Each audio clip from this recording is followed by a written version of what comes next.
Good evening sa ating lahat and welcome back sa ating channel. May nakalap tayong bagong balita sa ngayon. Risa Hontiveros sinampahan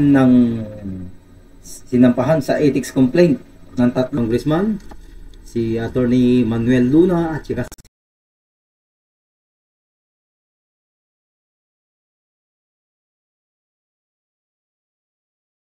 si Attorney Ferdinand Topacio. Pero bago natin puntahan ng mga video, atin mo nang silipin yung sinabi ni Risa Hontiveros. Parang naghahamon ito eh. Ang hinahamon niya ng boxing nandoon sa dahil pinapauwi niya. Kaso ang hinahamon niya ngayon, iba ang nag-file ng complaint. So ito po, panoorin natin. Risa Hontiveros. Bukas sa kahit sinong mamamayan na mag-file ng ethics complaint. Pero parang si Harry Roque ang maraming sinasabi. Umuwi muna siya. Humarap muna siya dito sa Senado. Haharapin ko siya kahit sa... Yun lang. Ang hinahamon ay si Attorney Harry Roque. Hahamonin mo, nandun sa Hadahig. Pagka nakauwi yan, pagka nakita ng tagilid ka, uuwi yan. So, ituloy po natin. Sige, tuloy po. Saan? Pero ngayon, bitawan na niya yung buhay pugante niya. Ayan, pugante. Ayan, pugante ka raw po, Mr. Harry Roque. So, anong gagawin natin dyan? Kasi pugante ka raw. Pero ito ang maganda rito. Yung hinahamon mo, hindi nag-file ng kaso kasi wala siya dito, wala siya sa Pilipinas eh. Itong tatlong ito, itong magagaling na abogadong ito, pakinggan natin. Dali lang para maganda yung paumpisahan natin, para maganda yung ating talakayan. So, ito po. Sir, sir.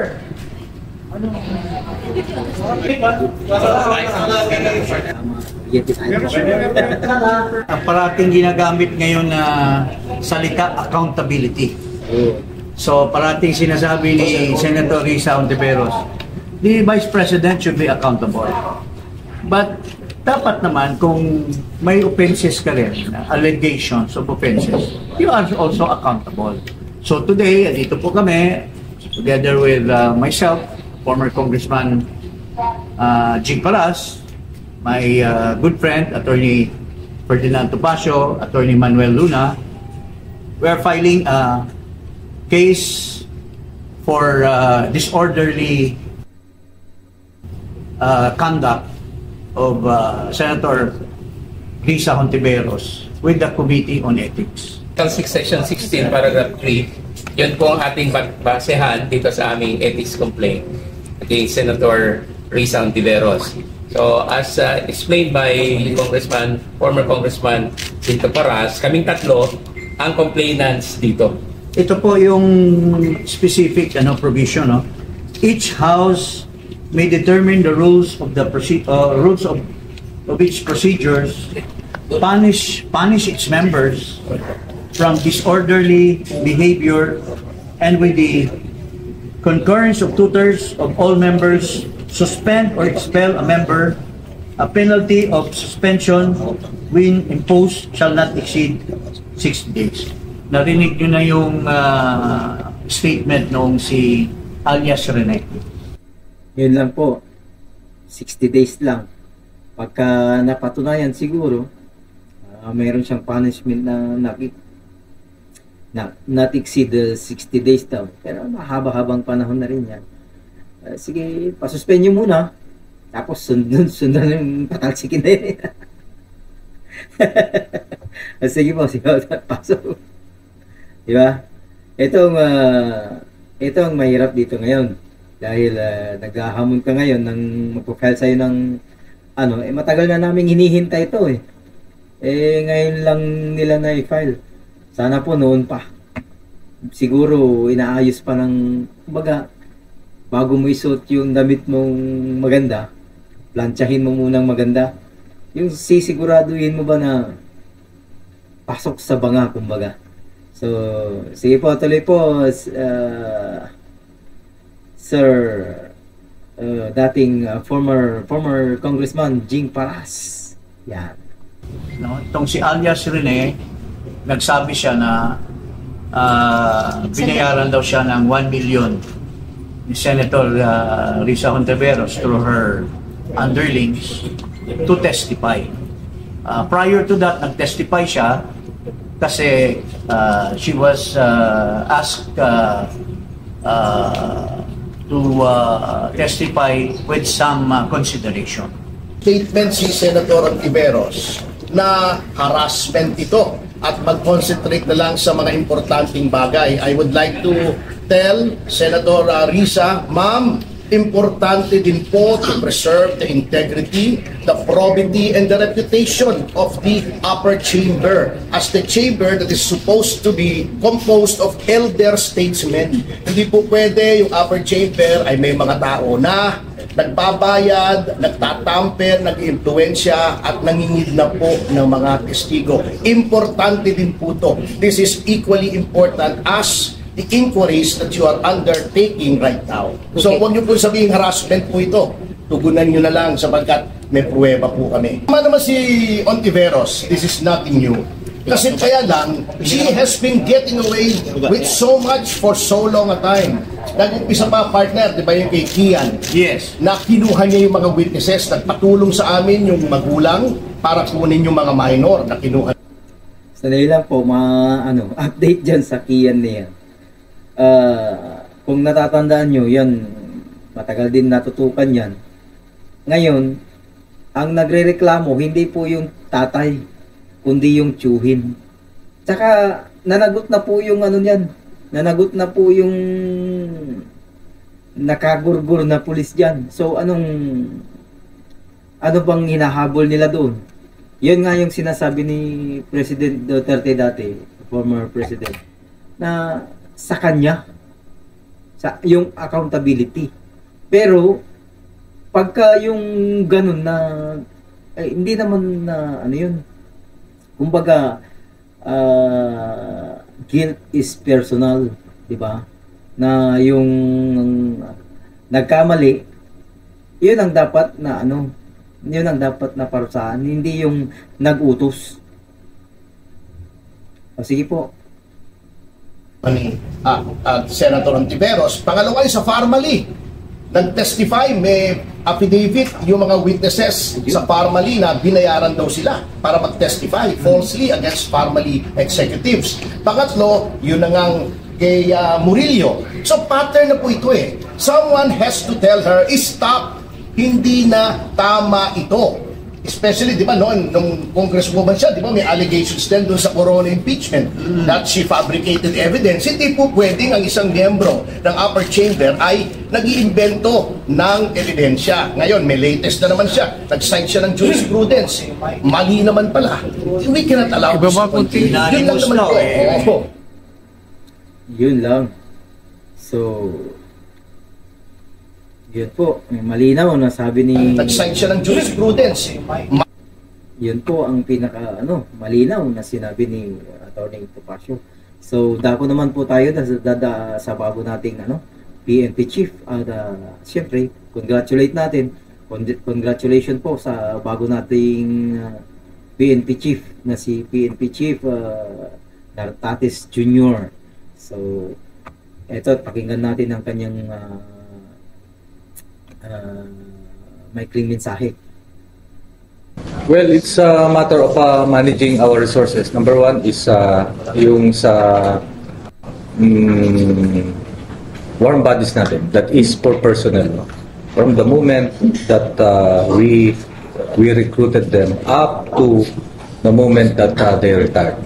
No? Separation from the service. And in between that is meron yung training, continuous training, taking a look at their physical and mental wellness, their morale and welfare, including placement. So doon papasok yung tanong mo about reshuffle, kasi your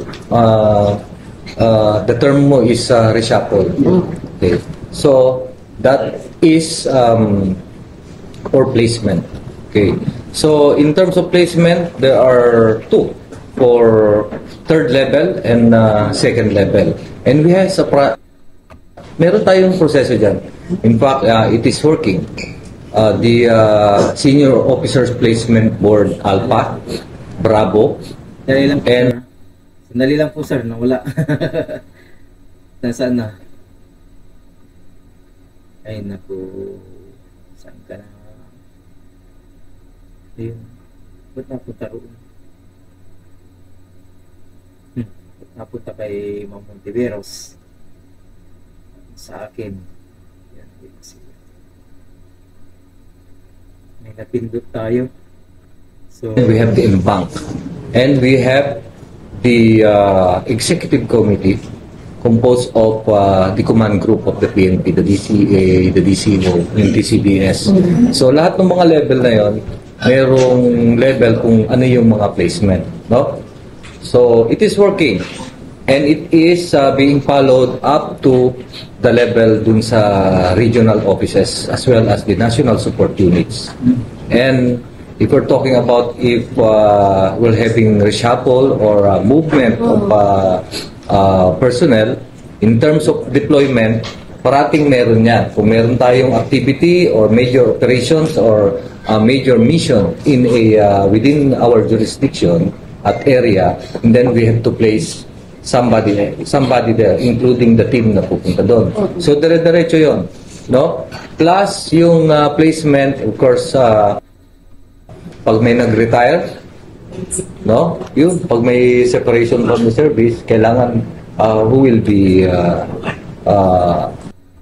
take the place and this and lateral movement, no? And so, pag sinasabi nating reshuffle or movement, every time meron tayong reshuffle and placement. So, I'm still on 24 hours pa tayong naging PNP ngayon. We will continuously study and we have that level kung sino yung nagre-recommend at sino nag-appoint and approval of the CPNP and confirmation of the watchdog ng Philippine National Police, the repository for policies being implemented by the PNP is no less than the NAPOLCOM. So that's the process, ano? So in the coming days, expect na tayo ng major changes sa mga key positions? If we're talking about major changes, we will study nga kung the organization is working, kung dun sa bawat isa ay nagtatrabaho ba ang commander, we will audit yung unit. Are there specific positions na tinitingnan niyo po, sir, na dapat mapalitan or dapat talaga magpukan? Okay, all of the positions in the Philippine National Police.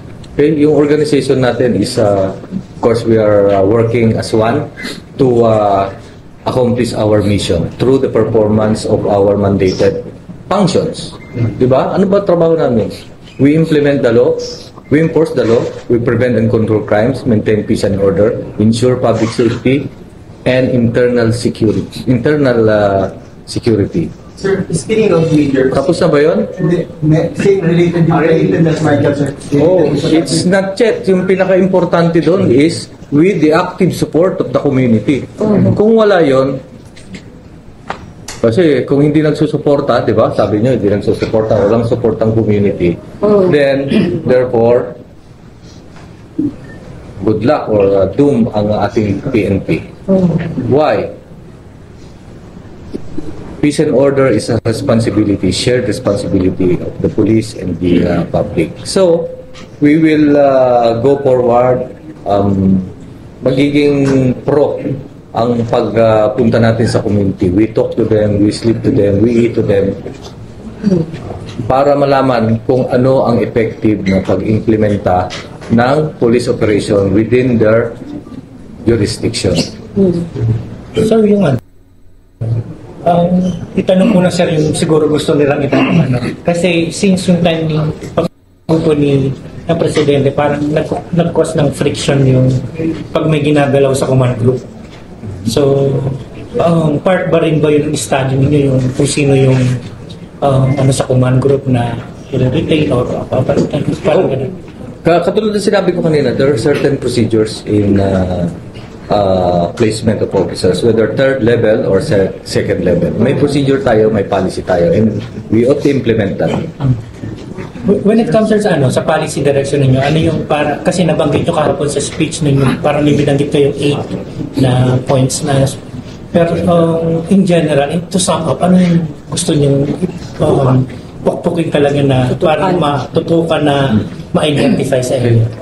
May focus program dun sa focus program na sinabi ko. If we're talking about reshuffle and placement, it is the management of resources. Resources ay tatlo. Our manpower, our logistics, and our finances. Okay? So, i-manage mo yun. Lahat ng organization, especially dun sa lahat ng organizations, okay? Company, big or small, a unit or bureaucracy in the government, magsisimula tayo sa management ng resources. Okay, how can you accomplish or make your plans, operational plan, or implement things if you don't have these resources? So, that is number one. So, sinabi ko na, dun sa management of resources is tao, gamit, and then finances. No? Finances is MOE, etc. Nandun pa lang sa tatlo. So, pupunta na naman tayo sa personnel. Part of that, sub-activities niyan, no? Sub-activities is yung sa personnel. And sub-activities within personnel is retirement, placement, training, no? Recruitment, continuous training, moral and welfare. Ang dami, name it. And we have that program. And we ought to polish all the policy na nandyan. Okay? And ang involved dyan, of course, about personnel, we have the Directorate for Personal Records Management, we have the Directorate for Human Resource and Doctrine Development, and the corresponding national support units as implementer. Kasi ito yung mga directorate na gumagawa ng program. Okay, susunod na naman doon yung logistics. So, maraming mga activities na naman dyan sa logistics. At pagdating sa finances, may mga activities na naman dyan sa finance. So, that's the resources. Dagdagan mo yan ng focus on moral and welfare. So, nandun na yun. No? Okay. At sumunod is our police operations. Police operations is meron tayong enhanced managing police operations. Yan yung pinaka ini-implement natin. Yung enhanced managing police operations, this is a conglomeration or nandun na lahat name it ng police operation. No? Combat operation, food patrol, arrest of wanted person, nandun lahat. Okay? Kasi nga, ginagawa natin yan to identify personalities or we deny the occurrence of focus crime. At pag hindi, we investigate and identify those personalities involved such that makasuhan, makulong, at pagdusahan niya yun and ensure conviction. So, how are you going to do that? Yun na yun. In place naman yun. Titignan uli natin kung ano yung mga policies na yun. Sir, I understand po na sasabi ninyo na may certain procedure o nagresan yung PNP. Pero nabalik po na Senator Ping Lacson kasi na baka isa sa mga possible cause bakit masibak si General Torres sa posisyon ay yung hindi aprobadong reassignment order ng NAPOLCOM. So, having said that, are you considering, sir, na ibalik yung una na iniutos sa NAPOLCOM na reassignment doon sa 12 na officers ng PNP? Okay, I'm the Chief PNP sitting member of the NAPOLCOM in ex officio capacity, no? At so voting yun, may boses yun doon. And regularly, umuupo yan. So, we will tackle that. Sir, last question. Apology kasi last nila. Sa akin po, sir, nagkaroon po ba ng bagong spokesperson ng PNP? Well, nandito ang ating PIO. Lahat ang daming spokesperson, no? The commander of, for example, RD, when I was the RD, I make it a point that the ang chief of police ay may knowledge of what is happening to his jurisdiction. So sa level ng chief of police dapat meron siya mismo ang nagsasalita in behalf of within his jurisdiction. Sa provincial level, ang magsasalita, ang spokes dyan is ang ating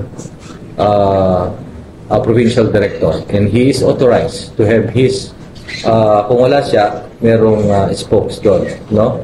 To talk in behalf of the provincial director.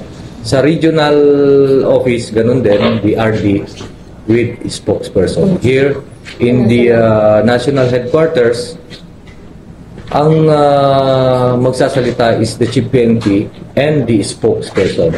And yung spokesperson, the PIO, for example, ang office mo, Public Information Office. Nandiyan na sa kanila lahat yun. And so, all the repository of reports nandyan sa kanya. And hinihimay niya yun so that it will be ready to the public. Katulad nyo, kung meron kayong tinatanong, nasa kanya yun. Okay. So, bakit meron pa tayong spokesperson na he's the spokesperson. No? Dalawa kami. So, general panel po. And we will look into that kung saan ba napunta yung spokesperson. So in your absence, sir, pinag-aaralan niya salita balik kayo. Pwede po kami. Pwede po pinag-aaralan niyo kung magpalit kayo. Isa po yun sa mga mababang mangyayari. Yes. Last question, sir. Last question. Hindi na po si General Fajardo, sir. Pag-aaralan nga. Dahil designated siya na spokes. Yes. Spokes, ano? Nandito ang ating PIO. Under naman yun doon dapat. Di parehas kami. Yung OCPNP, Office of the Chief, merong spokesperson at merong PIO. Parang iisa lang ata yun. Pero sa panahon kami, may kipag-coordinate kami. Hindi na po kay General Fajardo. Tama po ba, sir? General Fajardo. Ang kailangan namin na interview. Make the procedure. Yes, sir. Okay. So, Just to be clear, sir. So in your absence, si General Fajardo. So we will make the procedure.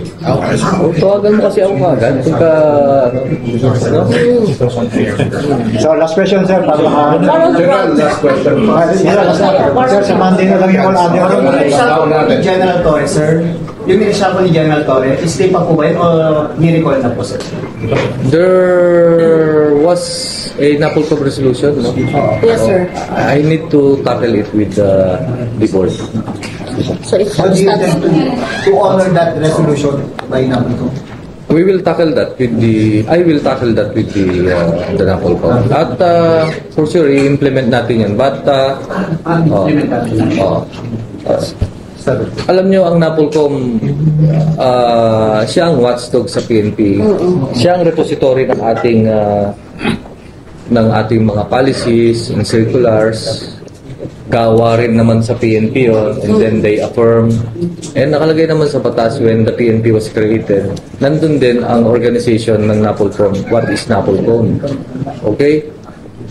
The NAPOLCOM administers the Philippine National Police. And the NAPOLCOM, ang ginagawa niyan, of course, is siya ay the PNP is under their administrative control and operational supervision. So, klaro naman yun. Kaya nga, dumadaan yung mga promotion sa kanila to confirm. Di ba? To confirm. General, Alaska lang. Nagpresyon po ng BARM. So, hanggang dito na lang po ang ating video sa ngayon. Congratulations po sa ating bagong PNP chief. Ang pangalan pala niya is buong pangalan Jose Melencio Nartatis. Philippine Military Academy, Tanglaw Diwa, class of 1992, Master in Public Administration. Yun po ang kanyang buwan sa PMA. So, hanggang dito na lang po at maraming salamat po sa inyong panonood at good luck na rin kay Senator Risa Hontiveros. Aabangan po natin yung mga update yan kasi interesado tayo. So hanggang dito lang po at marami pong salamat po sa inyong lahat. At kung hindi pa kayo nakakapag-subscribe pala, isa lang yung hiling natin sa inyo. Please like and subscribe lang po. At siyempre, share natin tong virus na ito. At nang sa ganun ay patuloy natin yung ating mga gawain. So maraming salamat po. At mahalin po natin ang ating bayan.